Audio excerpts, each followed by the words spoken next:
After God parted the Red Sea, a new chapter began for the people of Israel. Led by Moses, they stepped out of Egypt, leaving behind centuries of slavery. They were finally free, but their journey had only just begun.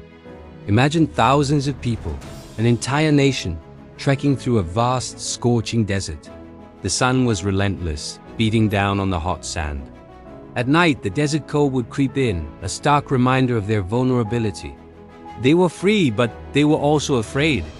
They had no homes, no food, and no water in this desolate land. It didn't take long for the people's fear to turn into complaints. They grumbled to Moses, "Why did you bring us here to die? In Egypt, at least we had food to eat." Their desperation was palpable. In his distress, Moses cried out to God for help, and God in his faithfulness answered. The very next morning, something incredible happened. The ground was covered with a fine flake-like substance like dew. The people called it manna. It was bread from heaven. God provided this food for them every single day, teaching them to trust Him for their daily needs. Those who obeyed and collected only what they needed for the day found that they always had enough. When their thirst became unbearable and they found no water, God once again showed His power. He told Moses to strike a specific rock. Moses obeyed, and as he struck the stone, water gushed out, flowing like a river. Life-giving water in the middle of a barren desert. God's presence was a constant guide. During the day, a massive pillar of cloud led them, shielding them from the sun's heat. At night, it transformed into a pillar of fire, giving them light and warmth. He was always with them, a visible reminder of His promise.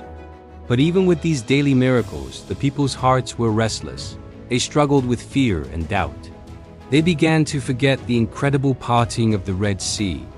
They forgot the manna from heaven and the water from the rock. They lost sight of the power of the God who had rescued them. Yet, despite their wavering faith, God never abandoned them. Then came a pivotal moment. God called Moses to the top of Mount Sinai. There, amidst thunder, lightning, and a thick cloud, God gave Moses the 10 Commandments, sacred laws written on stone tablets. These were not just rules. They were a blueprint for a just and righteous society, a guide for how to love God and love one another. When Moses came down from the mountain, his face was shining with the reflected glory of God, a sight so brilliant that people couldn't look directly at him. Their 40 years in the desert were more than just a journey to a destination. It was a time of testing, learning, and transformation. They were being forged from a group of freed slaves into a unified nation under God. The desert became their classroom, teaching them faith, dependence, and obedience. Through it all, Moses stood firm as their leader, a man chosen by God to guide a broken people toward the promise of a new future. Thank you for watching.